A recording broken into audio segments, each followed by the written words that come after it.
নমস্কার বন্ধুরা, কেমন আছেন সবাই? তো আজকে আমি বানাচ্ছি গাজরের হালুয়া। শীতের দিন এসে পড়েছে, এখন গাজর অনেক সস্তা, তো আপনারাও বানাতে পারেন। প্রথমে আমি এখানে দিয়েছি 2 চামচ ঘি। এই গাজরগুলোকে আমি দিয়ে দিলাম। এটাকে বেশ ভালো করে ভাজতে হবে। এখানে আমি 5 মিনিটের মতন ভেজেছি আর এটার জলটা পুরোটা শুকিয়ে গেছে। এখন আমি এখানে দুধ ঘন করে রেখেছিলাম 1 লিটারের মতো, সেটা ঘন হয়ে হাফ লিটার হয়ে গেছে।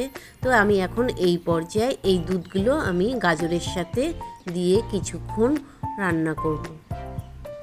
তো এখানে প্রায় দুধটা শুকিয়ে এসেছে আর আমি আগে থেকে কিছু ছানা আর ক্ষীর বানিয়ে রেখেছিলাম, সেটাও এটার মধ্যে অ্যাড করে দিলাম। এখন এটা বেশ ভালো করে ভাজা ভাজা হয়ে গেছে। এখন আমি এখানে 4 চামচের মতো চিনি দিলাম। চিনিটা আমি এখানে কমই রেখেছি যেহেতু গাজরটা মিষ্টি ছিল।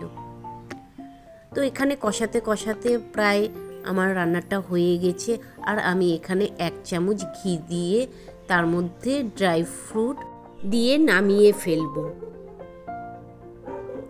তো দেখতেই পাচ্ছেন কি সুন্দর কালারটা এসেছে। আশা করি আপনারাও বাড়িতে বানাবেন এভাবে। নমস্কার।